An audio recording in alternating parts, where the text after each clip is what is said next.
Dependência emocional. Você já ouviu falar sobre esse tema?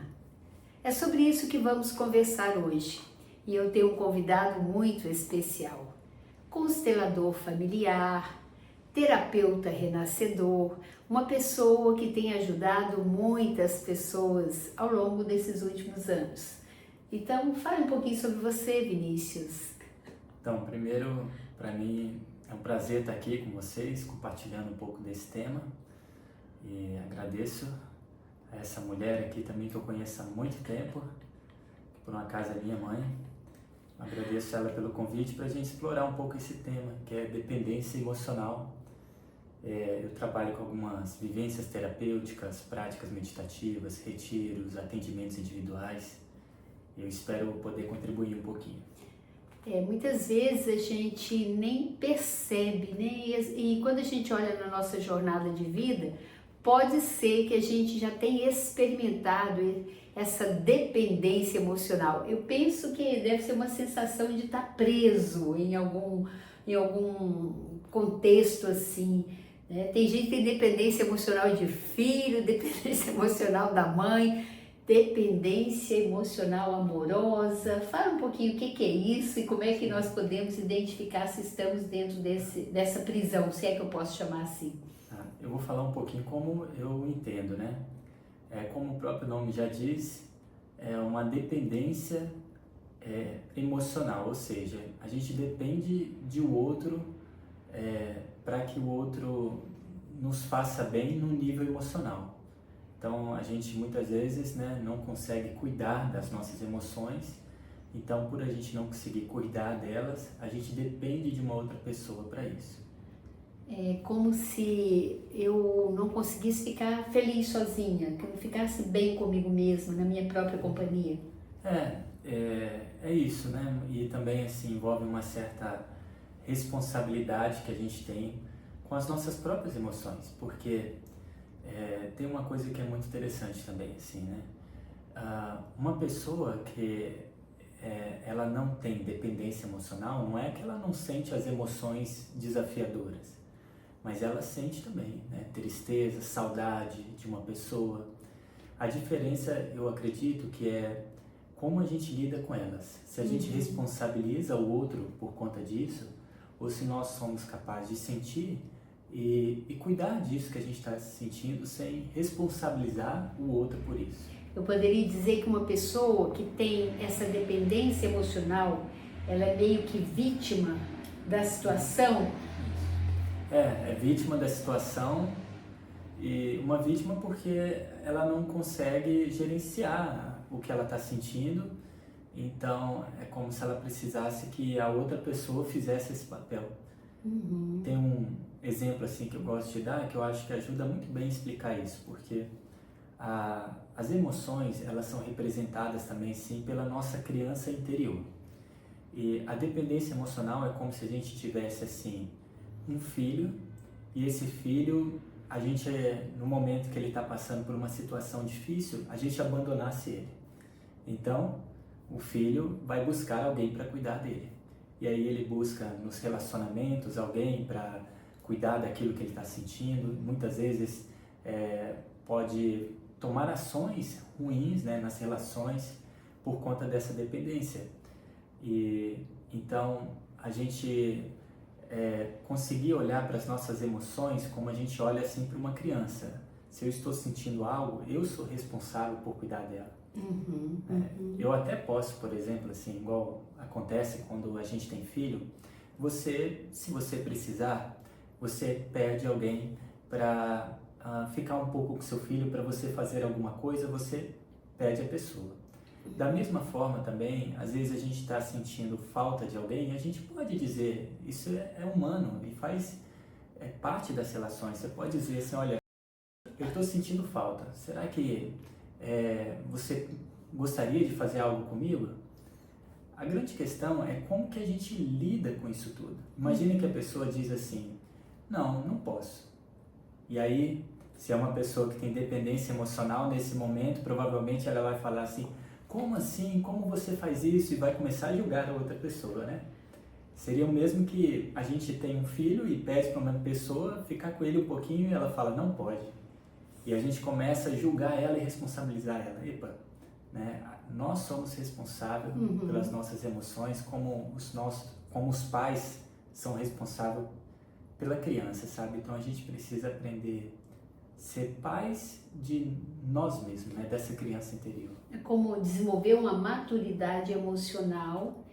E, por exemplo, uma criança que sofreu a ferida do abandono, né? Então ela tem uma necessidade, uma carência que não foi preenchida. Então ela se apega no outro para poder preencher uma carência que na realidade nem preenche e vira uma coisa de um dominar o outro. Essa que é a grande questão. É porque existe nessa dependência emocional uma relação que muitas vezes assim parece que o outro está preenchendo algo, mas de verdade nunca está, né? A pessoa que tem dependência emocional é aquela pessoa que está sempre insatisfeita nas relações e é como se ela quisesse sempre mais, né? A pessoa Sim. pode dar um tanto para ela, mas aquilo em algum momento não vai satisfazer, porque como ela não está conseguindo cuidar dela, novamente aquela questão que ela está carregando vai se manifestar.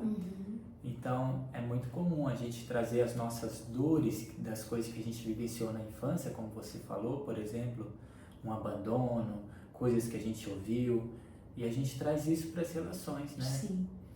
Eu trago o que eu tenho na minha mochila de vida, meu parceiro traz o que ele tem, e às vezes ferida com ferida gruda, né? Isso aí. Se não tiver cicatrizado, é bem possível que vira um jogo às vezes, né? Tudo isso. E o jogo que muitas vezes acontece na relação é que, em vez de ter, por exemplo, dois adultos na relação, existe ali duas crianças questionando que o outro não preenche as suas necessidades, né? E essa forma não funciona. Então, as práticas terapêuticas que você utiliza, né?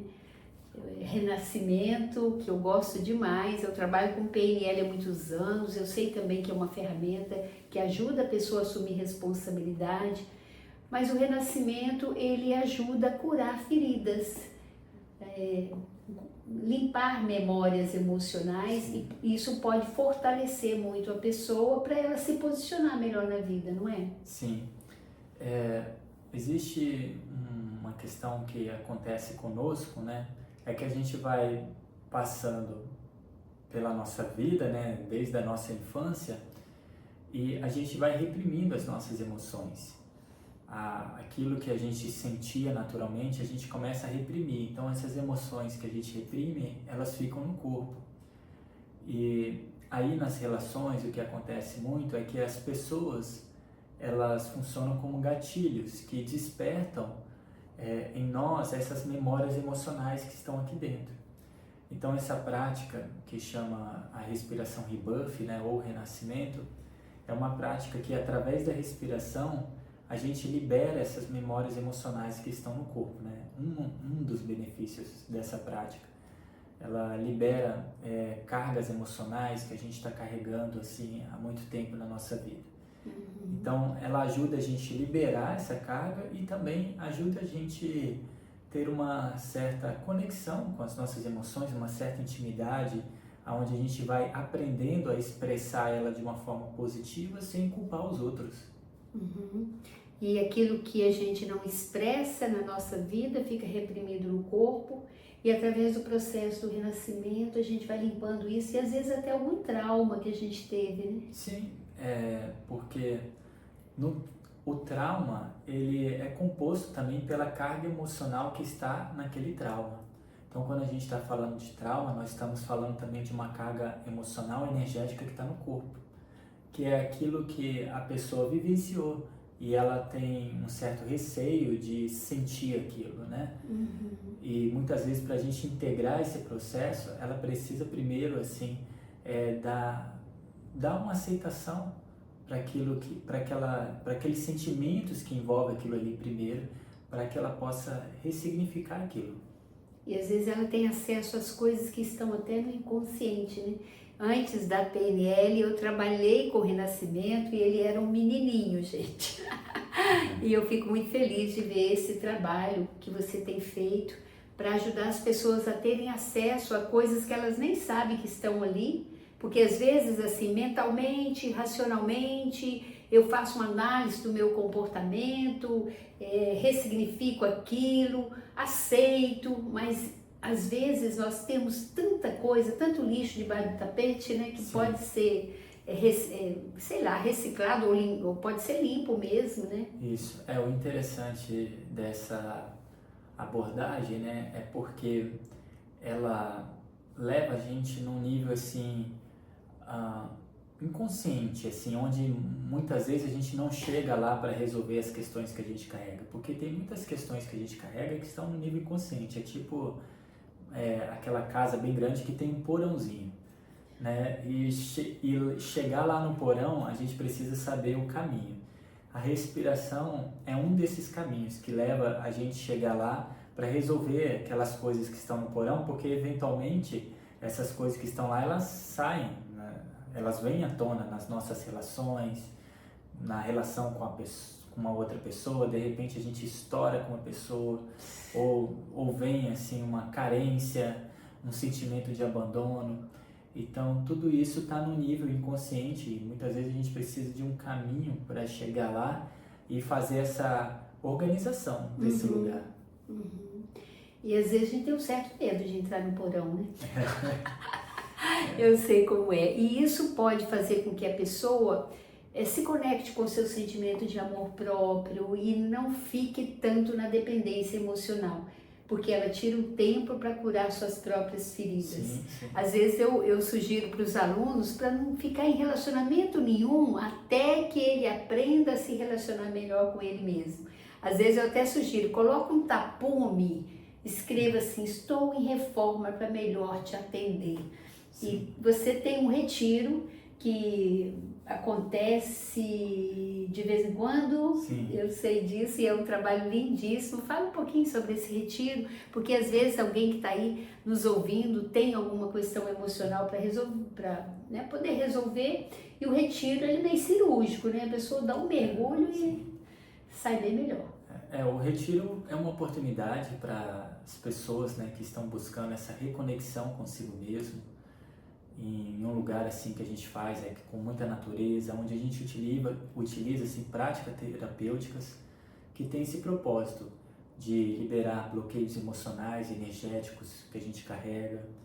Além disso, né, a gente também utiliza assim, algumas práticas que ajudam a gente a compreender padrões que se repetem na nossa vida. E normalmente, né, as pessoas saem de lá se sentindo mais leve, com uma certa clareza também sobre as coisas que elas estavam vivendo também e conectado com uma nova versão.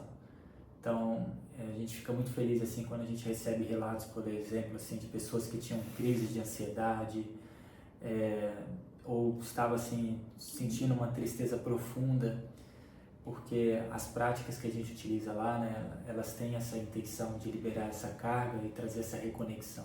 E às vezes a pessoa está experimentando uma angústia muito grande, está meio que fora do eixo, né?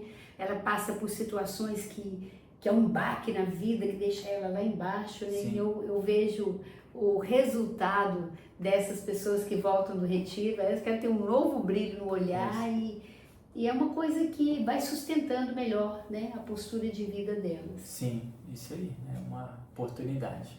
Eu quero te agradecer. Tem alguma mensagem que você queira passar para essas pessoas que vivem uma dependência emocional, que não assumem responsabilidade sobre os seus sentimentos, não sabem gerenciar o seu mundo interno? Sim. Qual o recado que você quer passar? Bom,